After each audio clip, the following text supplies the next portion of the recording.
Boa tarde a todos e a todas. Hoje vamos conversar sobre o poeta persa Omar Khayyam, autor do Rubaiá, cujo título é o plural de Rubai, a quadra em versos tradicional na poesia árabe e persa. Este livro ficou famoso no Ocidente a partir da tradução de Edward Fitzgerald para o inglês, publicada em 1839. Poeta, filósofo, astrônomo, médico, matemático e geômetra, seu nome completo era Ghiataddin Abu Fateh Omar Ibn Ibrahim Khayyam.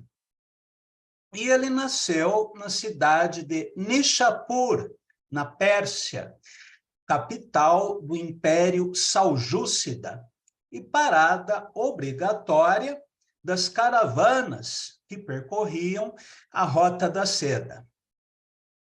Nasceu no ano de 1048, portanto, é anterior a Rumi e Atar, que viveram no século seguinte, e faleceu em 1131, aos 83 anos de idade. Sua família era conhecida pelo ofício da fabricação de tendas. A palavra Khayyam significa, literalmente, fabricante de tendas, em árabe. Na juventude, teve a capacidade intelectual e conhecimento reconhecidos por seus tutores, que o enviaram para estudar com o imã Muwaffaq Nishaburi, o maior professor da região de Khorasan, que ensinava os filhos da alta nobreza. Omar fez uma grande amizade com ele ao longo dos anos e também recebeu lições do matemático zoroastriano Abu Hassan Bahramanian bin Marsban. Depois de estudar ciências, filosofia, matemática e astronomia em Nishapur, por volta de 1068, ele viajou para a província de Bukhara, onde frequentou a renomada biblioteca da Arca. Por volta de 1070, mudou-se para Samarcanda, onde foi recebido com honras pelo governante Karakanid Shams al-Muiq Nasr. Em vida, foi respeitado, sobretudo, como matemático, embora também tenha se dedicado a pesquisas científicas em outras áreas, visando determinar as causas das mudanças climáticas, métodos para calcular o peso específico da prata e do ouro, entre outros problemas. Estudou ainda leis, ética e metafísica. Sua obra mais importante no campo da matemática é um tratado de álgebra, publicado em 1074, em que o autor explica como resolver as equações de segundo e terceiro graus. No prólogo a esse livro, Omar Khayyam desaconselha sua leitura por quem não conheça os elementos de Euclides e as cônicas de Apolônio, informação que já indica os predecessores de seu pensamento matemático. Omar Khayyam realizou a classificação e solução de equações cúbicas e forneceu soluções geométricas para intersecção de cônicas. Ele também contribuiu para a compreensão do axioma das paralelas. Como astrônomo, Khayyam foi contratado para criar um observatório em Isfahan e liderar um grupo de cientistas na realização de observações astronômicas precisas, destinadas à revisão do calendário persa, o que aconteceu entre 1076 e 1079. Ele calculou a duração do ano solar com notável precisão e exatidão e projetou o calendário Jalali, a pedido do Shah Malik, tarefa de grande responsabilidade. Após a morte do Shah Malik e seu vizir, assassinados possivelmente pela ordem ismaelita, Omar caiu em desgraça na corte e, como resultado, partiu em peregrinação para Meca. Um possível motivo secreto para sua peregrinação, relatado por Al-Kitif, foi a de fazer uma demonstração pública de sua fé para dissipar suspeitas de ceticismo e alegações de heterodoxia, inclusive de possível simpatia ou adesão ao zoroastrismo, feitas a ele por um clero hostil.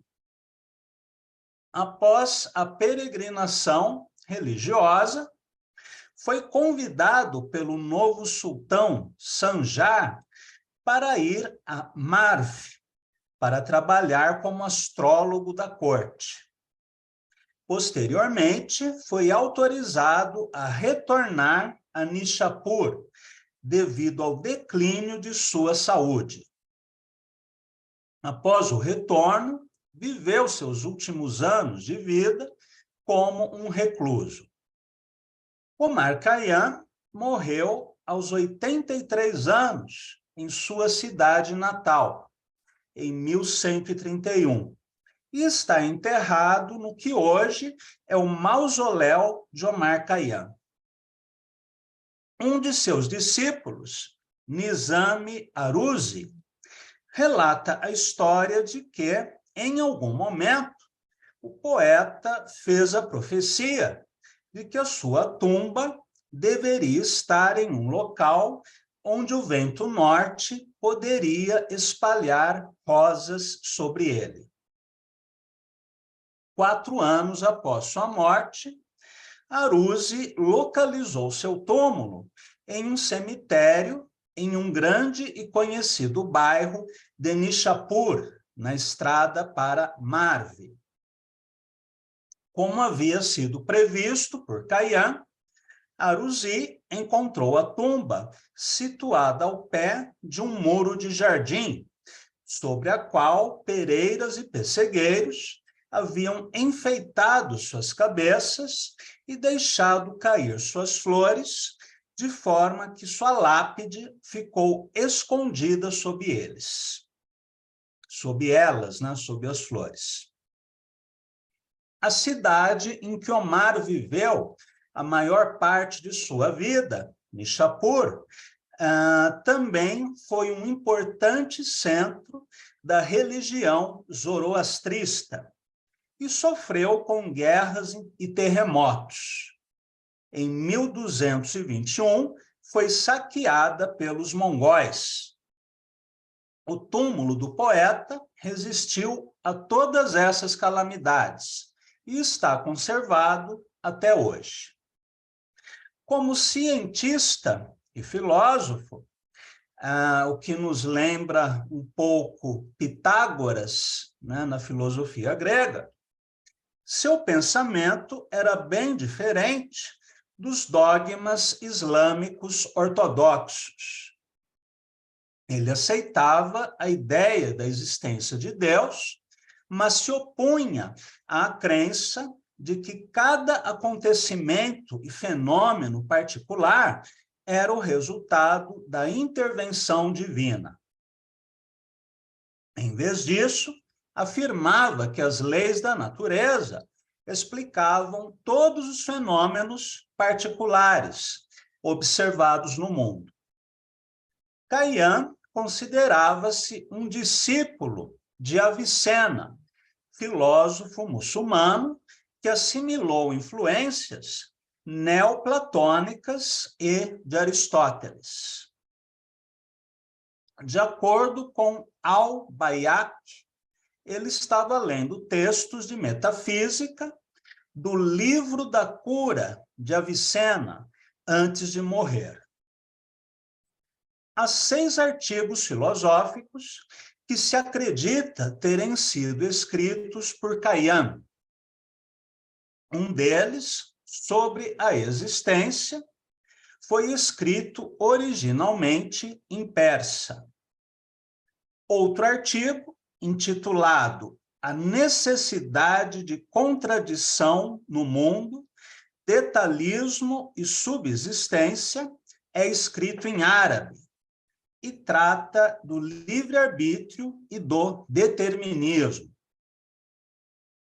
Os títulos de outras de suas obras são Sobre o Ser e a Necessidade, o Tratado sobre a Transcendência na Existência, Sobre o Conhecimento dos Princípios Universais da Existência e Resumo sobre os Fenômenos Naturais.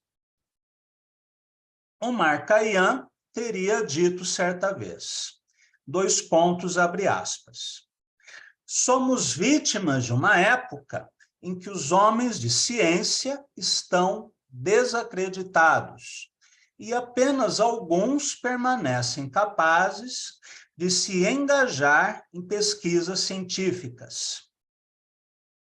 Nossos filósofos gastam todo o seu tempo misturando o verdadeiro com o falso e não estão interessados em nada além da exibição externa.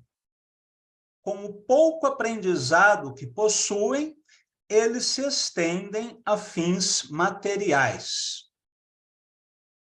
Quando vem um homem sincero e incansável em sua busca pela verdade, alguém que não quer saber de falsidade e fingimento, eles zombam dele e o desprezam.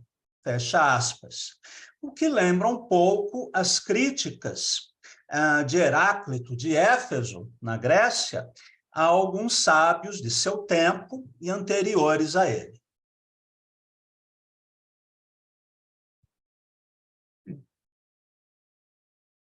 Para alguns comentadores da poesia e do pensamento do poeta persa, ele teria uma postura intelectual ao mesmo tempo pessimista, nihilista, agnóstica e até epicurista.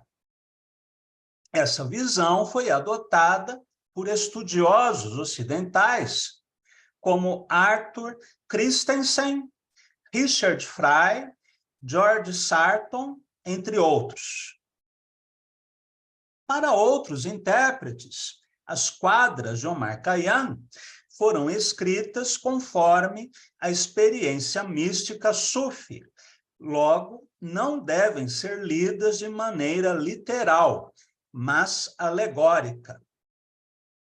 Edward Fitzgerald, seu primeiro tradutor para a língua inglesa e seu grande divulgador na Europa, enfatizou o ceticismo religioso que encontrou em Khayyam. Em seu prefácio à tradução que realizou do Rubaiyat, afirmou que o poeta, abre aspas, era odiado e temido pelos sufis, fecha aspas, e negou qualquer pretensão de alegoria divina, abre aspas novamente. Seu vinho é o verdadeiro suco da uva, sua taverna, onde deveria ser obtido seu saqui, a carne e o sangue que o derramou para ele. Fecha aspas. Outros comentaristas, como Jan Ripka, considerou Kayan um ateu.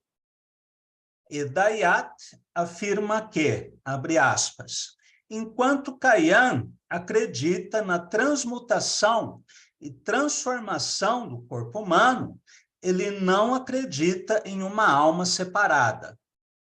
Se tivermos sorte, nossas partículas corporais seriam usadas na fabricação de um jarro de vinho, fecha aspas.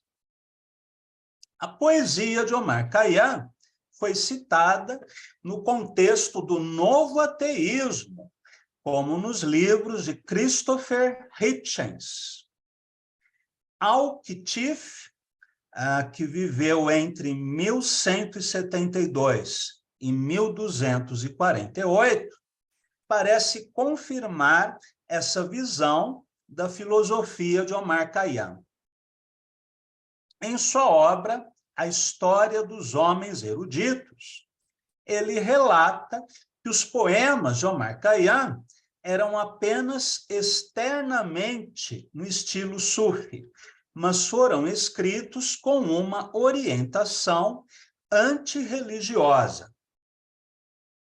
Ele também menciona que, em certo ponto, foi indiciado por impiedade, mas partiu em peregrinação a Meca para provar que era piedoso. O relato diz que, ao retornar à sua cidade natal, ele ocultou suas convicções mais profundas e praticou uma vida estritamente religiosa, indo de manhã e à noite ao local de culto, na mesquita. As quadras do Rubaiyat cantam a existência humana, a brevidade da vida, o amor e o êxtase do vinho como transcendência do ser humano. A leitura de que Omar Khayyam seria um poeta sufi foi erguida por Nicholas J. Nicholas em 1867. Segundo a interpretação desse autor, a filosofia sufi estaria representada de forma simbólica nas imagens da obra. A taverna seria o templo, a divindade seria o vinho, a copeira seria a religião, o cálice o universo e a embriaguez o êxtase místico.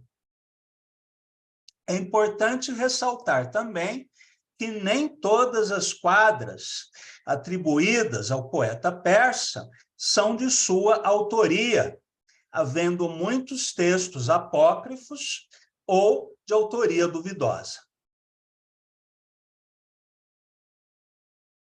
Vamos agora ler e comentar alguns rubai de Omar Khayyam, traduzidos por Eugênio Amado.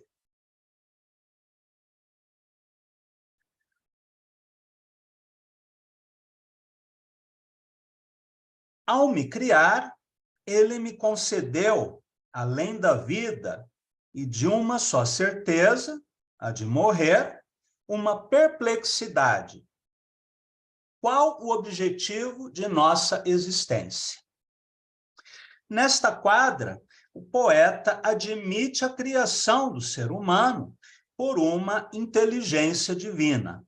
Ao me criar, respeitando, portanto, a autoridade do Alcorão, no que diz respeito a Alá, a divindade. No último verso, recusa qualquer determinismo. Ao apresentar a dúvida sobre qual será o objetivo da existência humana, admite, portanto, o livre-arbítrio, o que ainda está de acordo com a doutrina islâmica. Os dois versos, o primeiro e o último, não se opõem, ao contrário, uma vez que para o Sufi, o objetivo da vida humana é o reencontro com o Criador. O poeta não diz isso diretamente, mas é uma das múltiplas possibilidades de interpretação do poema. Em outra quadra, nós lemos: não se pode entender nem princípio, nem fim, do círculo que inclui nossas idas e vindas.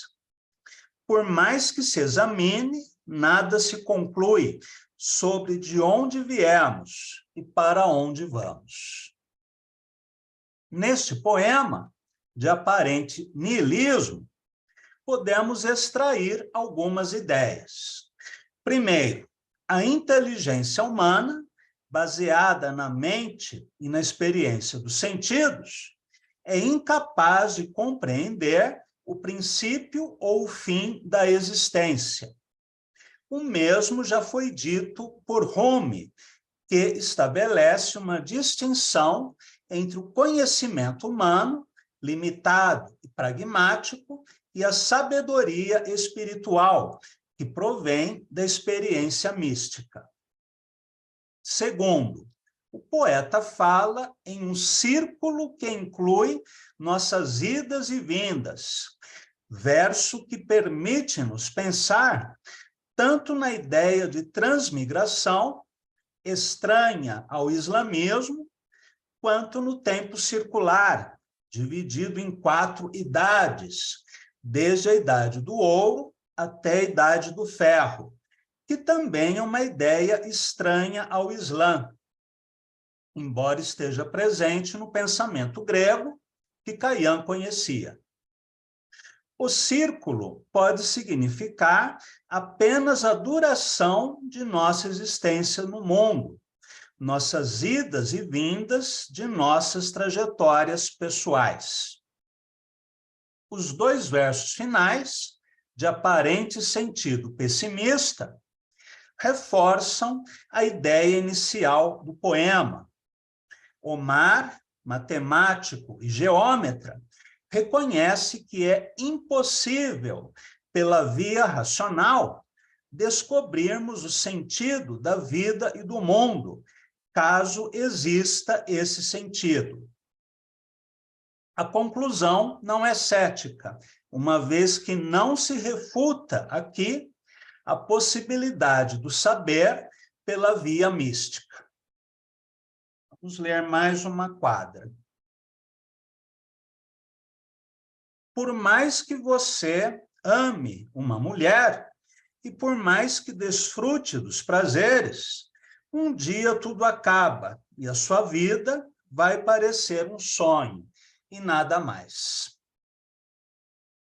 Neste poema, Omar Khayyam fala sobre a impermanência dos fenômenos, tema caro ao budismo e ao hinduísmo, também presente, com menos ênfase, nas religiões do deserto. O judaísmo, sobretudo no Corrélete, o livro do Eclesiastes, o cristianismo e o islamismo.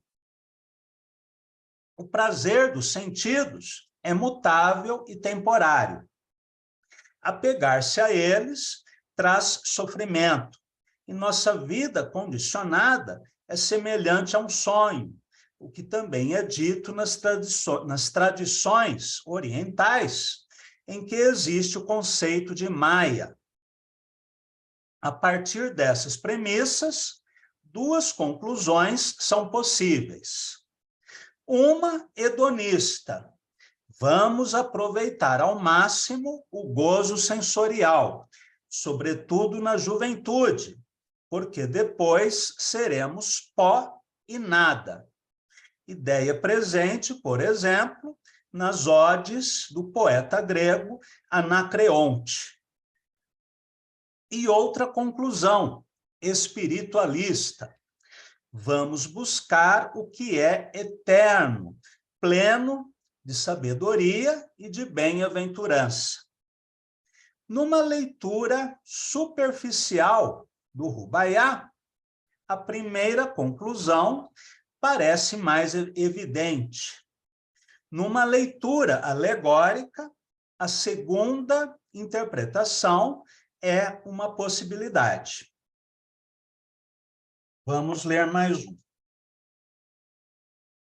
Se eu tivesse nas mãos o poder de Deus, romperia pelo meio o firmamento e faria um outro que nos permitisse realizar os desejos do coração. Neste poema, o poeta se imagina com o poder de Deus, logo em união mística com a divindade. A partícula se é importante, porque coloca essa união como uma hipótese ou possibilidade. De posse de tal poder, o poeta romperia pelo meio o firmamento, ou seja, o mundo sublunar em que vivemos, sempre oscilando entre o prazer e a dor, e realizaria outro, que realizasse os desejos do coração, onde temos novamente a ambiguidade, já que esses desejos podem ser mundanos ou ainda a aspiração ao sagrado. A própria divisão entre mundano e sagrado vem de nossa mente dualista, já que para o iluminado não há diferença entre o nirvana e o samsara. Perguntado a respeito da localização do reino de Deus, Jesus responde que ele está à nossa volta, mas que nós não conseguimos vê-lo. A diferença entre o efêmero e o eterno, portanto, é algo que pertence à nossa mente analítica e relativa. Vamos ler mais. O bem e o mal presentes no coração dos homens, a alegria e a tristeza que marcam o destino, ninguém os atribui à roda do firmamento, pois seu giro independe de sua decisão.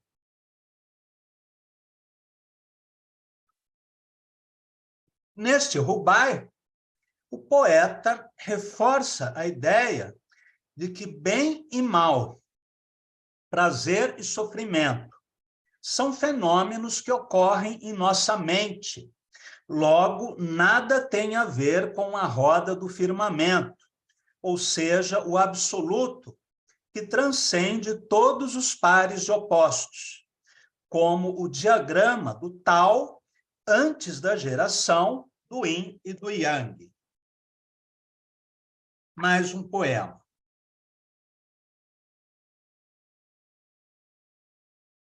Fiquei vendo o oleiro na lide cotidiana, totalmente absorto na confecção de um jarro. A tampa foi feita da cabeça de um rei, quanto a asa foi feita do braço de um mendigo. Neste poema, temos nova reflexão sobre o caráter transitório e efêmero da existência material. Tudo aquilo que identificamos com o nosso ego, como o título de rei e a condição de mendigo, são coisas impermanentes. Desta constatação, podemos admitir ou que nosso destino é o nada, ou que há uma semente espiritual em nós que é eterna. Por fim, no dia em que eu morrer e que meu corpo for misturado à terra, possa a argila ser transformada em taça e ser repleta de vinho, pois assim renascerei. De todos os Rubai de Omar Khayyam, este é o que melhor aproxima o seu suposto hedonismo da alegoria mística, com a equivalência entre o vinho e o renascimento. Lendo as quadras do poeta persa, sob esse prisma, a embriaguez deixa de ser mero resultado do prazer sensorial, para simbolizar a união mística com o divino. Bom, por hoje, finalizamos aqui a nossa conversa sobre Omar Khayyam, e a partir da próxima aula, começaremos o estudo do livro A Linguagem dos Pássaros, de Attar. Agradeço a todos e a todas, e até a nossa próxima conversa.